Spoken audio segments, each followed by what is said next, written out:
Welcome back to the channel. Don't forget to like, share, and subscribe my channel. Today, we are explore how to create wedding photo masks. Start by opening the wedding image and duplicating the background layer for safety.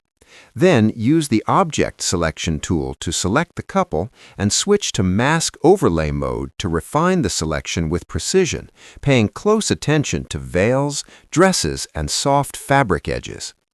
Use a low opacity brush to gently clean up missed areas while maintaining natural transitions, and apply a small amount of feathering for elegance. Once the mask is applied, adjust the background using subtle blur or tonal shifts to draw focus toward the